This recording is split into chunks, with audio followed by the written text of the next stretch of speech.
সূরা বাকারা আয়াত 12। আলা ইন্নাহুম হুমুল মুফসিদুনা ওয়ালাকিন লা ইয়াশউরুন।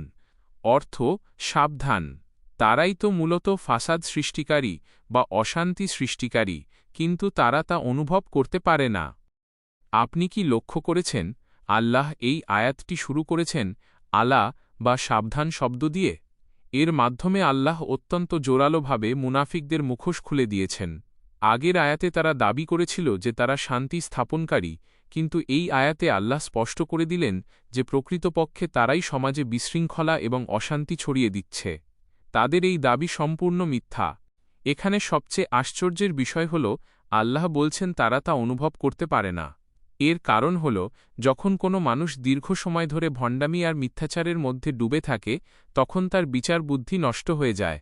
সে নিজের করা জঘন্য অপরাধকেও ভালো কাজ বলে মনে করতে শুরু করে। এটি পাপের এমন এক পর্যায় যেখানে মানুষ নিজের ধ্বংস নিজে ডেকে আনলেও তা বুঝতে পারে না। এই আয়াত আমাদের শেখায় যে অন্ধ অহংকার এবং আত্মতুষ্টি মানুষকে সত্য থেকে অনেক দূরে সরিয়ে দেয়।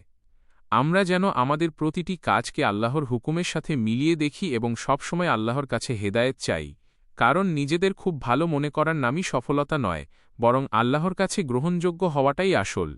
আল্লাহ আমাদের অন্তরকে অন্ধত্ব থেকে রক্ষা করুন। ভিডিওটি ভালো লাগলে লাইক দিন এবং এই দিনই আলোচনা অন্যদের কাছে পৌঁছে দিতে সাবস্ক্রাইব করে সাথেই থাকুন। আমি ইমরান পাশে আছি আপনাদের সাথে। দেখা হবে কোনো এক নেক্সট ভিডিওতে। আল্লাহ হাফেজ।